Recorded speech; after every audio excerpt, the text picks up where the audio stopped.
Información. Tenemos información en vivo porque brinda conferencia de prensa el ministro de Economía, Marcelo Montenegro. Escuchemos. Expresado por los gobernadores el día de ayer y por especialmente el gobernador de Tarija, puntualizando que el gobierno nacional no ha incumplido ningún compromiso asumido con las gobernaciones. Lo que hay que entender es de que hay plazos constitucionales por los cuales nosotros tenemos que enviar el proyecto de presupuesto general del Estado 2025 en plazos tácitos y que no podemos obviar. Ustedes entenderán que la reunión del Consejo Nacional de Autonomía se ha llevado el día 28. Nosotros ya habíamos enviado por la mañana el presupuesto general del Estado al Ministerio de la Presidencia para que ya sea remitido a la Asamblea Legislativa Plurinacional. Y de acuerdo a los plazos constitucionales, si bien se ha esbozado una idea, un proyecto de artículo que señaló el gobernador de Tarija, entenderán que cualquier artículo que tenga que ser incorporado en el presupuesto merece su debido análisis técnico, legal, las implicancias, más aún si van a afectar recursos o beneficiarios. Por lo tanto, el margen y el plazo para poder haber analizado esto, entenderán, era reducido, de tal manera que no se ha incorporado por los plazos y además queremos señalar que ya el mismo 30 de octubre hemos tenido que remitir ya como Gobierno Nacional a la Asamblea Legislativa Plurinacional. Aquí está la carta del 30 de octubre, donde se ha remitido el Proyecto General del Estado 2020. He hecho conocer al gobernador Oscar Montes, el mismo 1 de noviembre, de que dado que no teníamos tampoco una posición oficial, institucional, si bien era todo verbal y algún proyecto o alguna idea de cómo tendría que ser este artículo, obviamente necesitamos sustentar todo ese análisis técnico-legal que va a la Asamblea. Ninguno de los artículos va sin un análisis técnico y legal. Además, hay que señalar que 2 artículos que están en el presupuesto general del Estado y que han sido conversados con las gobernaciones para incluso traspasos presupuestarios para sus cuentas 10.000, han sido incorporados sus 2 artículos. Entonces sería un despropósito que ellos rechacen el presupuesto general del Estado porque están 2 artículos que ellos han propuesto y los hemos incluido porque ha habido el tiempo necesario, el análisis técnico, legal que tiene que tener el presupuesto. No podemos mandar cualquier inclusión de cualquier artículo sin que haya un análisis técnico legal. Eso es una irresponsabilidad, por más de que haya habido la mejor y buena voluntad de incluirlo. Entonces nosotros hemos tenido que cumplir los plazos constitucionales y así lo hacemos. Si ellos rechazan el presupuesto general del Estado, primero, están rechazando su presupuesto, ¿con qué van a funcionar? Segundo, estarían rechazando 2 artículos también importantes que benefician al funcionamiento de la parte ejecutiva de las gobernaciones. Por lo tanto, queda claro que el Gobierno Nacional no ha incumplido, ha hecho los mejores esfuerzos, pero los márgenes constitucionales de plazos y tiempos no lo han permitido. A continuación daremos lugar a las preguntas de los medios de comunicación. Iniciamos con Cristian Lara de Bolivia TV. Ministro, buenos días. Justamente tras rechazar igual los gobernadores en su reunión de presupuesto general del Estado, tenían y presentaban una alternativa que era generar ingresos a través del financiamiento.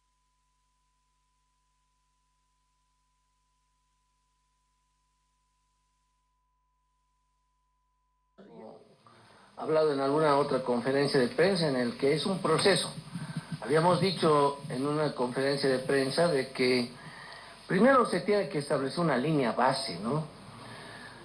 Y esa línea base tiene que ser realizada ya sea por el propio Estado o por algún servicio especializado que pueda brindarnos esa línea base, y de ahí, primero cuantificado cuánto es el activo ambiental que se puede monetizar, pues se evaluará. Pero primero hay que ir paso por paso. Se estableció en esa conferencia de prensa. Wilma Catari, RTP. Ministro, buenos días. Por favor, en el tema de la renta dignidad, los militares ya no van a recibir este beneficio. Había consultas también de los derechohabientes. Por favor, si nos podría aclarar eso para la población. Una segunda consulta, por favor. ¿Cómo se financian, señalan algunos, la subvención para los carburantes? Se necesita $58 millones cada semana, $2.900 millones para el próximo año. Eso está garantizado. Los analistas económicos remarcan que no hay dinero. ¿De dónde se sacan los recursos? Muchas gracias. Bueno, los analistas económicos siempre han dicho que no hay dinero y seguimos importando diésel y gasolina. Es algo que estén cayendo los dólares del cielo. No, no es así. Nosotros hacemos gestión para conseguir recursos, para importar diésel y gasolina, y estamos a la puerta de hacer una operación financiera en el marco de lo que nos permite la Ley Financiera 2024, así que van a estar ahí los recursos para poder tener la holgura para cumplir el servicio de la deuda externa y que tengamos la holgura también para importar diésel y gasolina.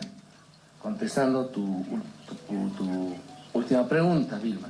Y la primera que tú señalabas es de que los derechos constitucionales que están consagrados en las leyes, en la Constitución de los Derechos Humanos, están ahí presentes. Simplemente consideramos que quienes han logrado tener una jubilación interesante, importante, con el 100%, pues no se les hace necesario tener este otro beneficio que es la renta dignidad. Creo que hay que focalizar y priorizar quienes tienen que recibir estos recursos, y creo que toda la población va a entender que quien es directivo de un banco tiene toda la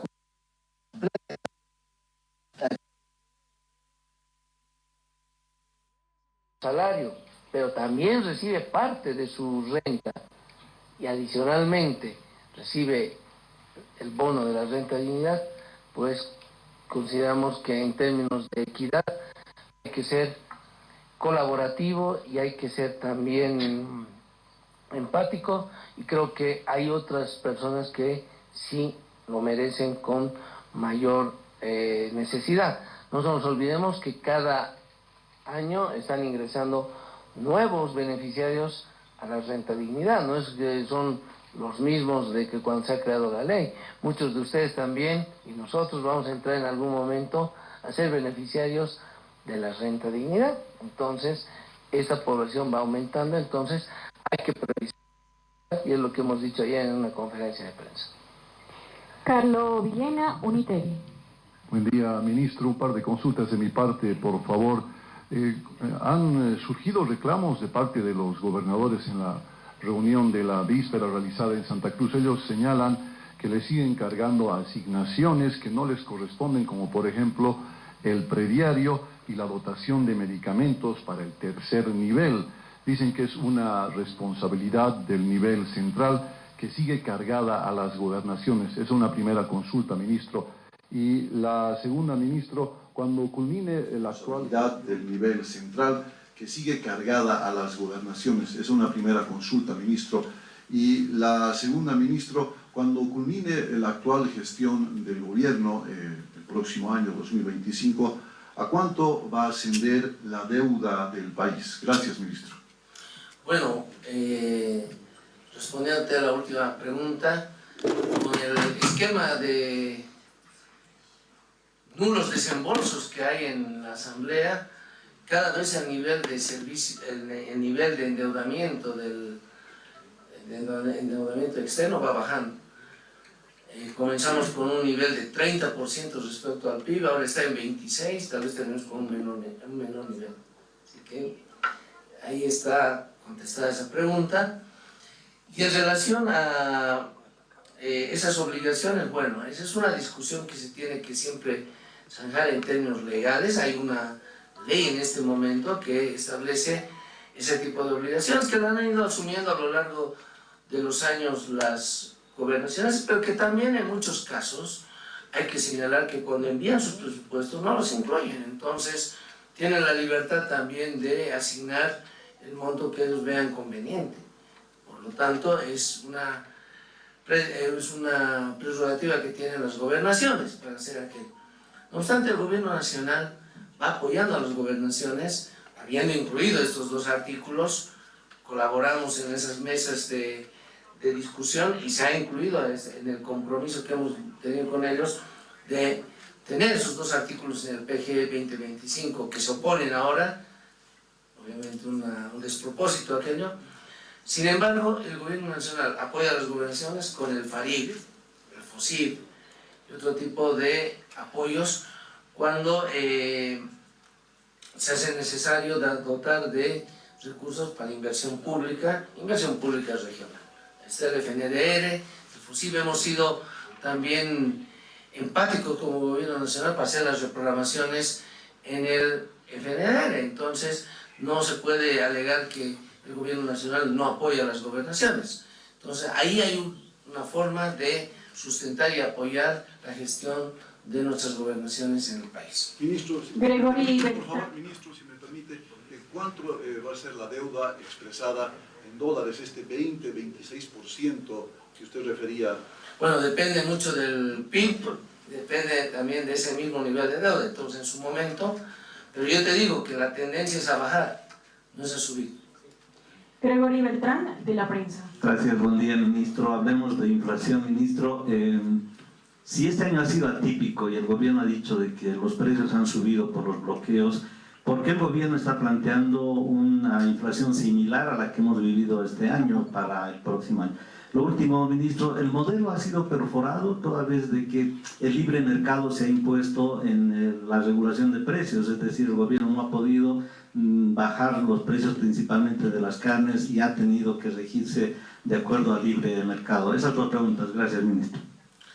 Bueno, a ver, vamos a hacer una digresión, no quiero extenderme mucho, pero, por ejemplo, para que entienda la población, si hay un tratamiento que te da un médico y tú no lo cumples, uno puede decir que ha fallado la medicina, que ha fallado los descubrimientos médicos científicos. No, ha fallado el factor ahí humano.